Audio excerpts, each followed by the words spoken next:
Magandang araw sa inyo mga ka-memories. Muli nating balikan ang mga kwento at kasaysayan. Isang katanungan ang ating sasagutin ngayong araw na ito. Ka-memories, paano nagkaroon ng daigdig? Napakahirap ng katanungan. Napakahirap magbitaw ng impormasyon at mahirap magbigay ng kasagutan. Pero mga ka-memories, sasagutin ko pa rin to base sa aking pag-aaral at kaalaman. May tatlong teorya kung bakit nagkaroon ng daigdig.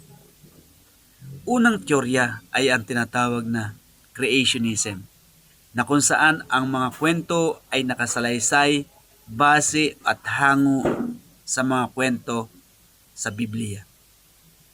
Genesis, kung paano nilikha ng Diyos ang ating daigdig.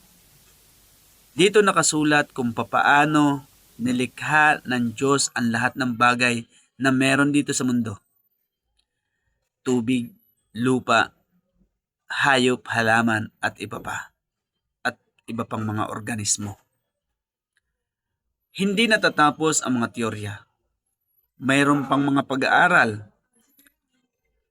Ito ang tinatawag na catastrophism, na kung saan dahil sa pagputok daw ng bulkan, bagyo, mga paggalaw ng lupa, dito daw nabuo ang ating daigdig.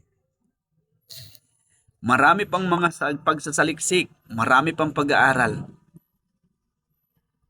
na hango sa aspektong ito.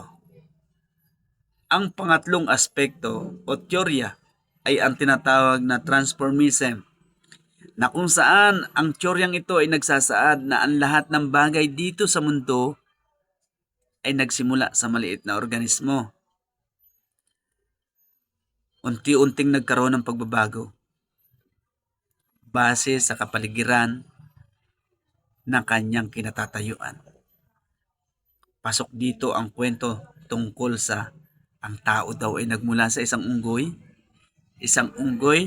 na maliit na organismo hanggang sa unti-unting nagkaroon ng pagbabago at sa naging tao. Mga ka-memories, naniniwala ba kayo sa mga teoryang ito? Alin dito ang sa isip ninyo ay may katotohanan?